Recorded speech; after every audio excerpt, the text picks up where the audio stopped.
안녕하세요. 안녕하세요. 저는 류승연이라고 합니다.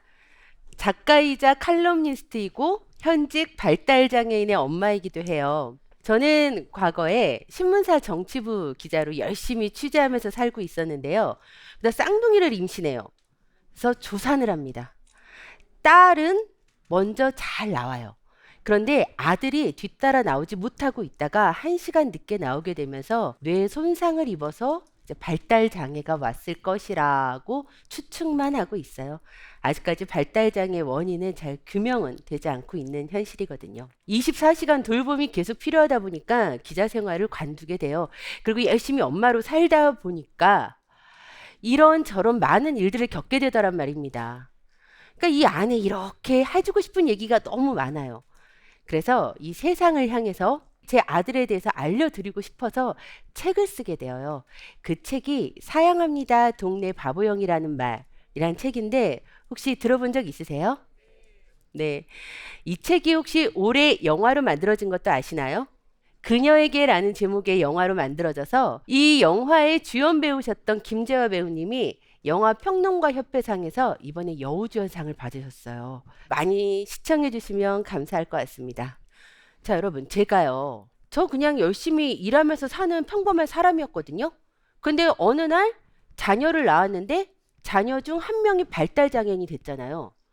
제 아들을 데리고 열심히 사는데 처음에는 아들이 창피한 거예요.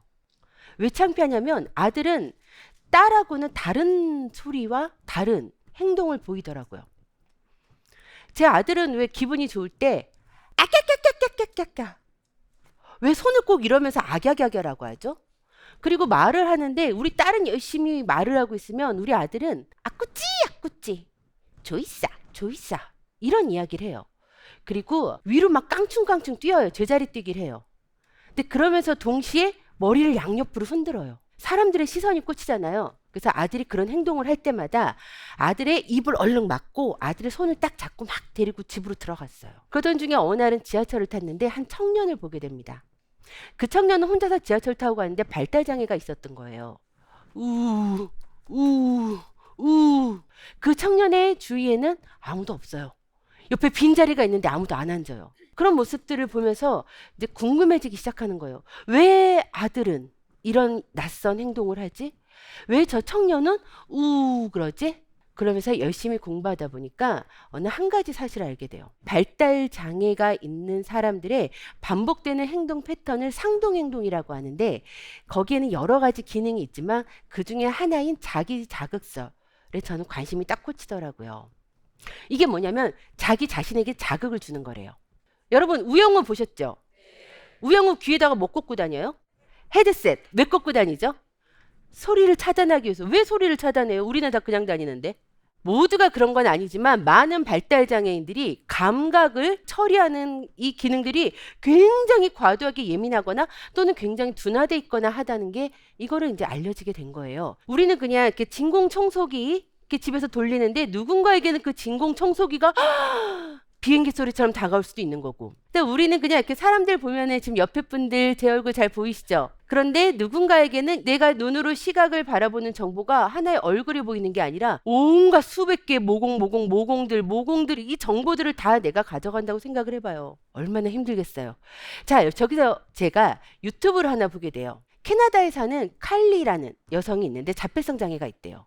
그 여성은요, 말을 한마디도 못하는데 매일 울부짖어요. 자신의 머리를 막 때리면서 우우우. 그러면 부모 입장에서도 얼마나 답답하고 주변 사람들도 그러겠어요. 그런데 한 이제 그 치료사들이 나타나서 그녀에게 글을 가르치기 시작합니다. 몇 년 후에 그녀가 글을 쓰기 시작해요. 컴퓨터 자판을 눌러서 우우우우 막 하던 여성이.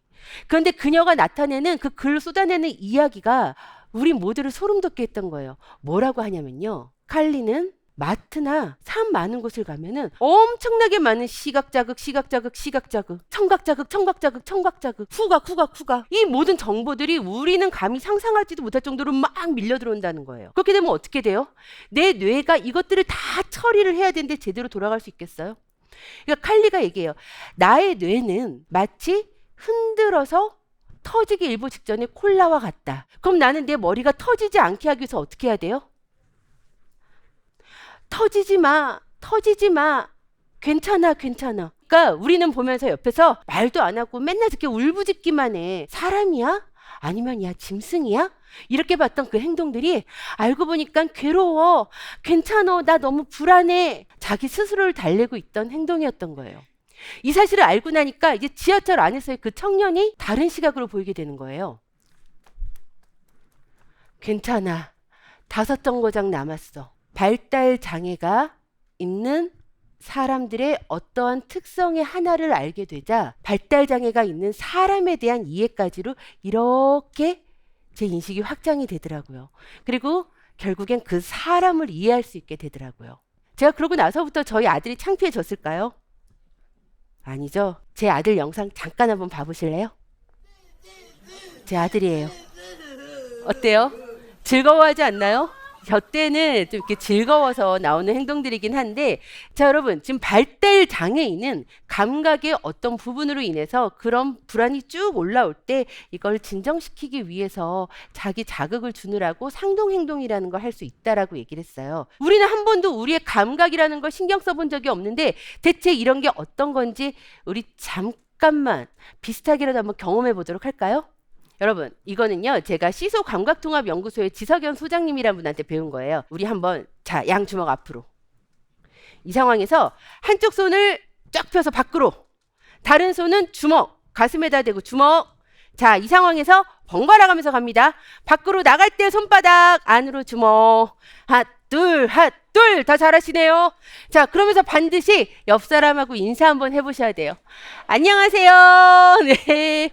말도 잘하시고 됐습니다. 자, 이제는 바꿔봅니다. 밖으로 나갈 때 주먹, 안으로 들어올 때 손바닥. 나갈 때 주먹, 안으로 들어올 때 손바닥. 나갈 때 주먹. 잘 안 되죠? 자, 계속 해보세요. 그러면서 아까처럼 말해보는 거예요. 안녕하세요. 잘 되세요? 안 되죠? 이게 뭘 뜻하는 거냐면요. 맨 처음에 했던 밖으로 나갈 때 이게 비장애인인 우리들의 감각이 돌아가는 체계예요. 그런데 두 번째는 발달장애인, 일부 발달장애인이 감각이 돌아가는 체계예요. 그들은 단지 눈으로 보고 귀로 듣고 냄새 맡고 하는 이 기본적인 감각을 처리하는 것조차 어떻겠어요 아까. 신경을 써서 이렇게 힘든 상황에서 살고 있는데 어느 공간에 가거나 하면은 감각 정보들이 너무나 많이 밀려 들어와요. 불안감이 올라오면 어떻게 해야 되죠? 달래야죠. 내 스스로에게 자기 자극을 주는 행동이었던 거예요. 여러분, 근데 또 하나 신기한 사실이 있어요. 발달장애인이 감각에 어려움이 있다. 근데 이게 발달장애인이기에 발달장애인만 갖고 있는 특이사항일까요? 알고 보니까 비장애인들의 20% 이상에서도 이런 감각의 예민함을 느끼는 사람들이 있대요. 혹시 이 중에서 이렇게 우리 목 폴라티라고 하는 거 못 입으시는 분, 목도리도 못 하시는 분들 있으시죠? 물에 빠진 고기 못 먹는 분, 저요. 알고 보면 우리들도 저마다 어떤 부분에서는 남들보다 특정한 감각을 느끼는 역치가 굉장히 낮은 그런 사람들이 있더라는 거예요. 다만 발달 장애인에서는 조금 더 그런 케이스가 많이 보이고 그런 것들을 행동으로 표현이 될 때 조금 더 낯설다라고 여겨지기 때문에 우리가 낯선 행동? 저게 무슨 행동이야? 위험한 행동인가? 피할까? 이제 이런 마음을 갖게 된다는 거죠. 여러분 혹시 눈치채셨는지 모르겠어요. 보통 이런 강연 장소에 나와서 손에 펜 들고 있는 사람 본 적 있으세요? 저는 이거 왜 들고 있을까요? 안정. 저는 사람들 앞에서 강연을 할 때면 손에 펜이 쥐어져 있어야만 떨지를 않아요. 이게 뭐냐면 여러분들 불안할 때 여러분들은 뭘 하세요? 누군가는 입술들 깨물기도 하고 다리를 떨기도 하죠. 이러면서 내 불안감을 낮추는 거예요. 근데 여러분들 제가 여기서 여태까지 이만큼 강연할 동안 저 펜 흔드는 행동 위험해! 낯설어! 이렇게 느끼신 적 있으세요? 왜요? 그냥 우리 주변에서 흔하게 볼 수 있으니까, 그쵸? 그렇다면은 제 아들이 이러는 거는요. 그 청년이 우 하는 거는요. 우리가 익숙해지고 나면 더 이상 낯설게 느껴지지 않겠죠. 그랬는데 아들이 지금 어떻게 됐냐면 중학교 3학년이 돼버렸어요. 키가 187. 모델 시켜야 되겠죠. 아들이 크고 나니까 또 다른 어려움에 부딪히는 거예요. 왜냐하면 아들은 기존의 이 사회로부터 발달장애인이라는 대상화의 상자 안에 갇혀 있었는데 키가 187cm까지 크고 나니까 여기 세 가지 꼬리표가 더 붙어요. 중증의 덩치 큰 남성. 그러면서 아들이 사는 세계가 변하더라고요. 여러분, 혹시 김한 작가님이 쓰신 죽은 자의 집 청소라는 책 읽어본 적 있으세요? 거기에 그런 말이 나옵니다. 사람은 고독해서 죽진 않는다. 하지만 고립되면 죽는다. 이건 장애 비장애가 다르지 않아요. 우리들 모두 고립되면 살아갈 수가 없어요. 우리는 인간이기 때문에. 그런데 발달장애가 있는 제 아들은 비장애인인 저보다 고립될 상황에 놓일 여지가 이만큼이나 더 크더라고요. 제 아들이 크고 나서 저는 아들이 사는 세계라는 책을 써요. 저희 아들이 이 고립을 언제 느낄 수 있냐면요. 키가 187cm가 된 아들과 함께 거리를 나가면요. 제 앞에는 모세의 기적이 일어나요. 그런데 저희 아들은 그런 사람들에 대해서 왜 자기를 피하는지 잘 몰라요. 사람들이 낯설게 보고 피한다는 걸 모르기 때문에 더 다가가고 싶은 거예요. 가지 마. 같이 있어줘. 그러면 그럴수록 사람들은 아들로부터 더 멀어집니다. 그래서 왜 자꾸 이런 고립의 경험이 벌써부터 쌓여가지라고 하면서 생각을 막 하다 보니까 결국 하나예요. 출발점은 같아요. 뭐냐면 제 아들을 사람이기에 앞서 발달장애인, 나와는 다른 존재로 보고 있는 이 인식으로부터 많은 것들이 출발하더라는 거예요. 다르지만 틀리지 않다라고 출발하는 장애이해 교육과 장애 인식 개선에 저는 슬그머니 반대표 하나 들어봐요. 왜냐면요. 다르지만 틀리지 않는 게 아니라 같지만 발달 장애가 있을 뿐입니다. 라고 말하고 싶거든요.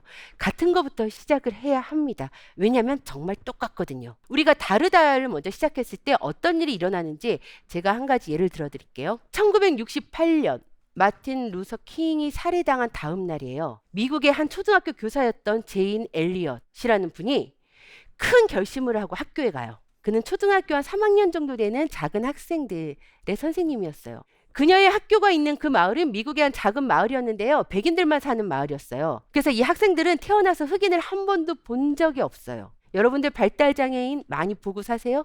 발달장애인을 한 번도 안 본 사람들에게 물어보죠. 발달장애인은 어떤 사람들이야? 라고. 그럼 여러분들이 아마 생각하는 것들이 있으실 거예요. 그녀의 학생들도 대답합니다. 흑인은 위험해요. 흑인은 더러워요. 한 번도 본 적조차 없는데. 그녀가 실험을 시작해요.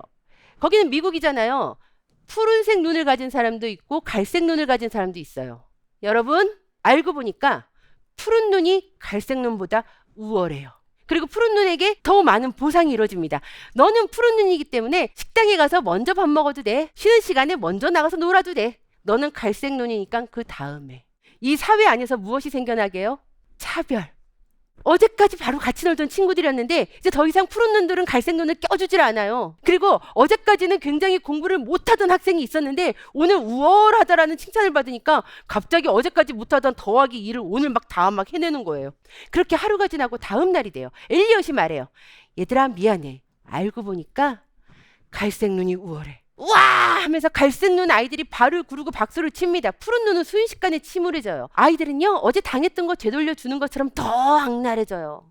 그렇게 해서 하루가 지나고 나서 엘리엇이 말합니다. 얘들아 미안해. 사실은 모두가 평등했었어. 그리고 아이들에게 물어봅니다. 차별이란 어떤 것 같아? 차별이란 슬픈 것이다, 행복하지 않은 것이다, 나를 화나게 한다, 불행에 빠진다 등등등 여러 가지 이야기가 나옵니다. 지금 이 내용은 푸른 눈, 갈색 눈이라는 책에 있는 내용이에요. 이 책을 통해서 제가 알게 된 게 무엇이냐면 여기는 흑인과 백인에 대한 인종차별에 대해서 이야기를 했지만 사실 장애와 비장애로 바꿔서 이야기를 들어도 전혀 무리가 없더라고요. 이걸 통해서 제가 알게 된 사실은 다르다라는 경계가 지어진 순간 차별이라는 실천적 행동이 일어났다는 것이었어요. 그랬기 때문에 우리는 발달 장애인이 다른 존재가 아니라 같은 사람, 같은 존재에서부터 시작을 해야 된다고 저는 생각을 합니다. 여러분 오늘 저하고 같이 발달 장애인이 낯설게 느껴지는 행동 중에 하나인 상동 행동에 대해서 이야기를 잠깐 들어보셨어요. 이 이야기를 듣고 나서도 아직도 발달 장애인의 상동 행동이 낯설거나 두렵거나 위험하다고 느껴지세요? 이제는 이렇게 몸을 두들기고 있는 청년이 있으면 옆에 가서 텔레파시라도 보내줄 수 있지 않겠어요? 그래, 힘내, 애쓰고 있구나. 여러분, 저의 이 행동이나 칼리의 머리 때리기나 우리는 알고 보니까 다르지 않았어요. 똑같았습니다. 이거 하나 여러분들이 알고 가시면 그래도 오늘 이 시간이 의미 있지 않았나라고 생각해 보게 됩니다. 감사합니다.